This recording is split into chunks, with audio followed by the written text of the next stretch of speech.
서울 서초동의 한 건물. 김건희 씨가 과거 기획이사로 재직했다고 밝힌 한국게임산업협회가 지난 2005년부터 2006년까지 있던 곳입니다. 김 씨는 YTN과의 통화에서 협회와 같은 건물에서 지내면서 관계자들과 친하게 지냈다고 말하기도 했습니다.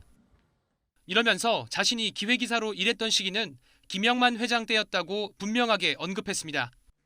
그렇다면 김건희 씨의 이 같은 주장은 사실일까? 일단 김 씨의 재직증명서에 기재된 근무기간은 2002년 3월 1일부터 2005년 3월 31일로 되어 있습니다. 하지만 김영만 전 회장이 취임한 건 2005년 4월로 시기 자체가 겹치지 않습니다. 김영만 전 회장 측 입장을 들어봤습니다. 김건희 씨에 대한 기억이 없다는 답변이 돌아왔습니다.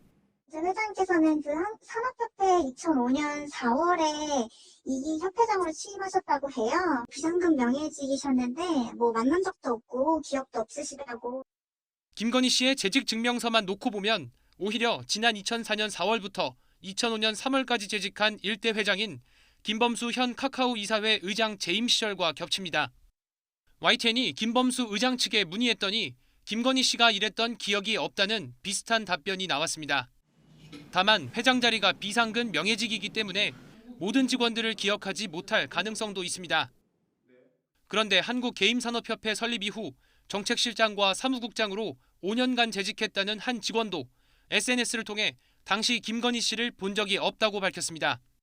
최대 10명 미만일 정도로 직원 수가 적어 모든 직원이 가족처럼 친하게 지냈다는 말도 덧붙였습니다.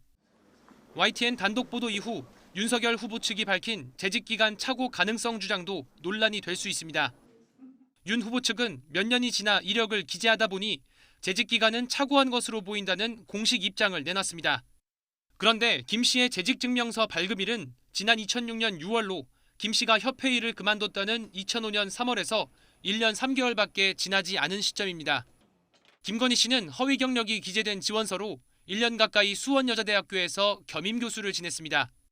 또 다시 이 경력을 담은 지원서를 국민대학교에 제출했고 2014년부터는 5학기 동안 겸임 교수를 또 지냈습니다. YTN 신준명입니다.